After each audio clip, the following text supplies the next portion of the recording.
Lieutenant 3 September nisimi hakotone logiwa hastebu BJP bodolni membership avian cheng sajaka bishibani yagula hakotor regaino membership avian khlawitango BJP bodol avoni logiwa hastebu montri okrani yagromoi BJP bodolni membership avian cheng sajaka montri MLA no khobe hasteni BJP ni joto ozama songno membership avian no kharkha thanai 25 September nisimi membership avian ne poila level cheng sajaka online wo membership anka 5,80,000 offline no anka 1.5 lakh. 1st October nisimi membership aviane second level sengsa saka avno kiting gine karakshalo Pradesh BJP ni Luaiji Mumbai agulini Bhagat Singh Youth Hostel ashal ne panda songsa saka ashal ne panda manjaka hastini Montri Okra Dr Manik Shah BJP ni Hakoteruk General Secretary Dushan Kumar Gautam Bodol ni Mahamantri Ravindra Raju Pradesh BJP ni President Eba Rajya Sabha ni MP Rajib Bhattacharya no khoboi joto MLA te Mantri Shambhu Manja Baikha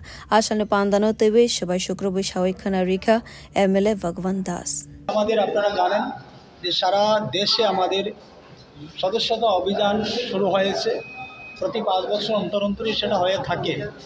তো এই বছরও মানে 2024 সালের গত 2 তারিখে মাননীয় প্রধানমন্ত্রীজির হাত ধরে তার সূচনা হয়েছিল এবং প্রথম পর্বে আমাদের 25 তারিখ পর্যন্ত মানে 25 সেপ্টেম্বর পর্যন্ত আমাদের ছিল তো এই 25 সেপ্টেম্বর পর্যন্ত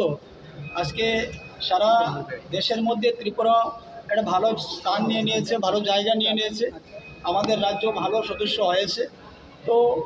এখন আমাদের দ্বিতীয় পর্বের 1 তারিখ থেকে দ্বিতীয় পর্বের যে সদস্যতা অভিযানের কাজ শুরু হবে তো তার জন্য একটা রিভিউ মিটিং আমরা পর্যালোচনাতে আজকে বসছি এটা চলবে আমাদের আজকে 4টা পর্যন্ত বিকাল এখন শুরু হয়েছে আমরা আগামী দিনে এই সদস্যতা আরও কীভাবে মানুষের কাছে নিয়ে যেতে পারি আরও বেশি করে মানুষকে যুক্ত করতে পারি ভারতীয় জনতা পার্টিতে সেই উদ্দেশ্য নিয়ে আজকে আমাদের বৈঠক। স্যার এখন পর্যন্ত কতটুকু মেম্বারশিপ হয়েছে? আমরা অনলাইনে 5,80,000 গতকাল পর্যন্ত হয়েছে এবং অফলাইনে আমাদের প্রায় 1.5 লক্ষ হয়ে গিয়েছে অফলাইনে তো আগামী দিনে আমাদের অনলাইন অফলাইন আরও রয়েছে আমাদের অনেক এলাকাই রয়েছে যেগুলোতে আমরা এখন পর্যন্ত গিয়ে পৌঁছতে পারিনি বা যেখানে আমাদের ইন্টারনেটের অসুবিধা রয়েছে যেখানে অনেকের হাতে হয়তো মোবাইল নেই তো ওই সমস্ত অনেক ভারতীয় জনতা পার্টির শুভাকাঙ্ক্ষী ভারতীয় জনতা পার্টির হিতাকাঙ্ক্ষী রয়েছেন ওনাদের কাছে আমরা অফলাইন নিয়ে যাব। Thank you. Bureau report কক্ষরা।